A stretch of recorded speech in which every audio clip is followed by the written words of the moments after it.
શું ખરેખર એક પોલીસ અધિકારી પર ન્યાયિક પ્રક્રિયામાં દખલ કરવાનો આરોપ છે? જે કેસની શરૂઆત એ જમીનમાંથી બાવળિયા કાઢવાના વિવાદથી થઈ હતી, તે હવે સીધો ગુજરાત હાઈકોર્ટ સુધી પહોંચ્યો છે.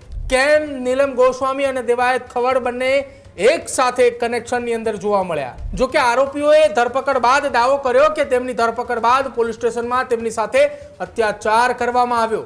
એવું તો શું થયું કે આનંદ યાજ્ઞિક એફિડેવિટની અંદર નીલમ ગોસ્વામી અને દેવાયત ખવડનું નામ લખ્યું. વકીલનો દાવો છે કે દેવાયત ખવડ ઉપરાંત પ્રવીણદાન ગઢવીએ પણ તેમને વોટ્સએપ કોલ કરી કેસમાંથી દૂર રહેવા સમજાવવાનો પ્રયાસ કર્યો.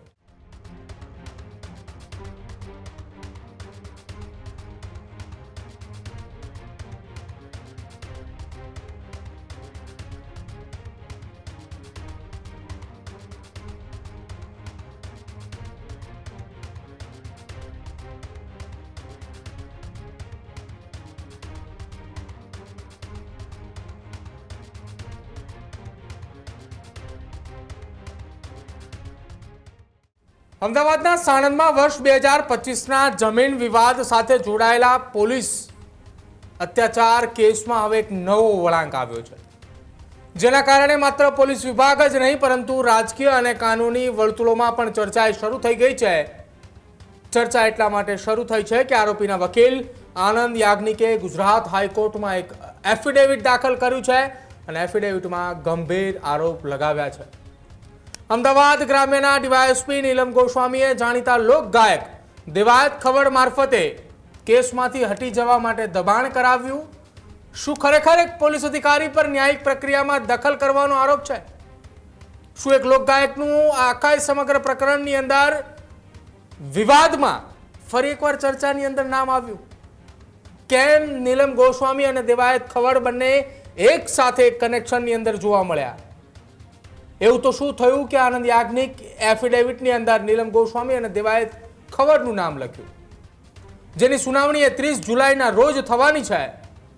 શું છે ઘટના અને કેમ આખો આ મામલો ચર્ચામાં આવ્યો, વિગતે ચર્ચા કરી આ અહેવાલમાં. અમદાવાદના સાણંદમાં વર્ષ 2025માં નોંધાયેલા એક જમીન વિવાદના કેસમાં હવે નાટકીય વળાંક લીધો છે.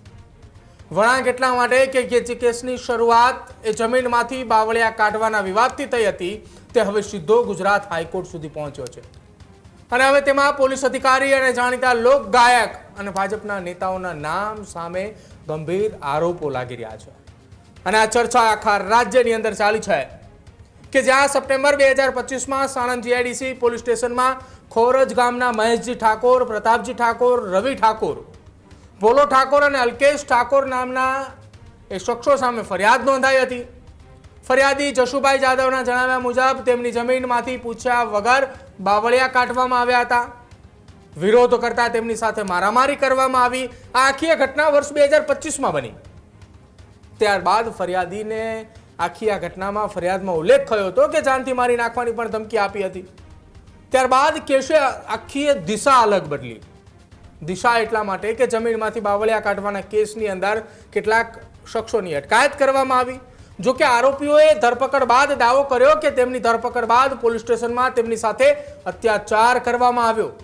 અને આ આક્ષેપે એવો મોટું સ્વરૂપ ધારણ થયું કે સાણંદની અંદર ઠાકોર સમાજ એક થયો અને આખી આ ઘટનાની અંદર ઠાકોર સમાજે મોરચો પણ માંડ્યો હતો. જો કે કસ્ટડીમાં મારવાની અંદર આખી ઘટના મામલે અલ્પેશ ઠાકોર, મહેશજી ઠાકોર અને રવિ ઠાકોરે ગુજરાત હાઈકોર્ટમાં અરજી દાખલ કરી. રાજ્યના ગૃહ વિભાગ, ડીજીપી, આઈજી અને અમદાવાદ ગ્રામ્યના પોલીસ અધિક્ષકને પક્ષકાર બનાવવામાં આવ્યા.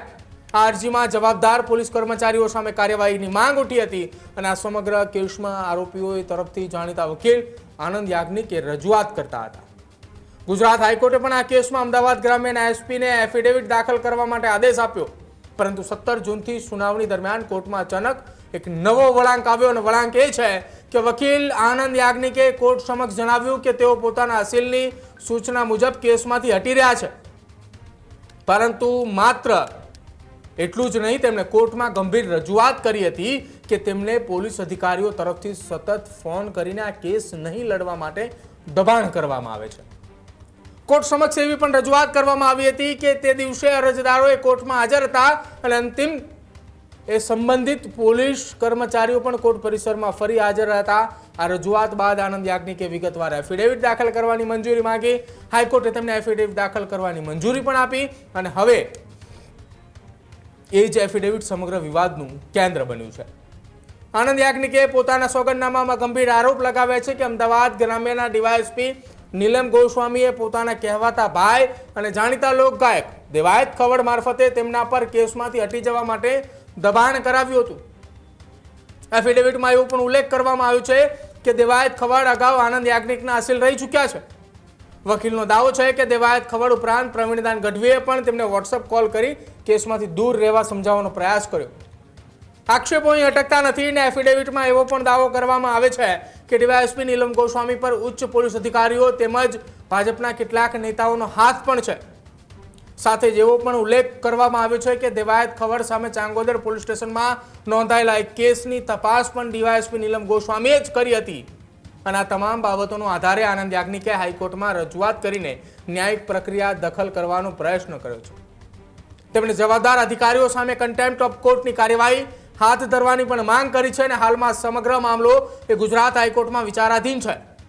આ કેસની આગામી સુનાવણી 30 જુલાઈને નિર્ધારિત કરવામાં આવી છે અને સૌ કોઈની નજર એ દિવસ પર રહેશે કે હાઈકોર્ટ આ ગંભીર આક્ષેપોને કેવી રીતે જુએ છે. શું આક્ષેપોની સ્વતંત્ર તપાસનો આદેશ આપવામાં આવશે? શું સંબંધિત અધિકારીઓ પાસેથી સ્પષ્ટીકરણ માંગવામાં આવશે કે પછી આ તમામ આક્ષેપો અંગે કોઈ કાનૂની કાર્યવાહીનો માર્ગ ખુલશે? આ તમામ પ્રશ્નોના જવાબ આગામી સુનાવણી બાદ સ્પષ્ટ થાય છે.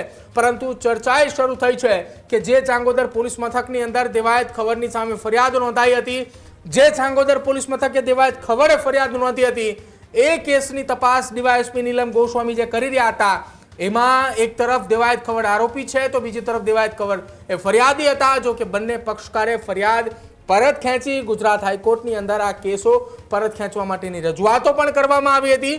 તેમ છતાંય નીલમ ગોસ્વામી અને દેવાયત ખવડ એકબીજાના સંપર્કમાં ક્યારથી આવ્યા, શું આખી ઘટના હતી અને કેમ દેવાયત ખવડે પોતાના જ વકીલ આનંદ યાજ્ઞિકને નીલમ ગોસ્વામી સામે ચાલી રહેલા કેસ એની અંદર પોતાનું વકીલાતનામું પરત ખેંચવા માટે કહ્યું, આ આખી ઘટનામાં સૌથી મોટો ટ્વિસ્ટ છે ને એની ચર્ચા આખા ગુજરાતમાં અત્યારે હાલ ચાલી રહી છે.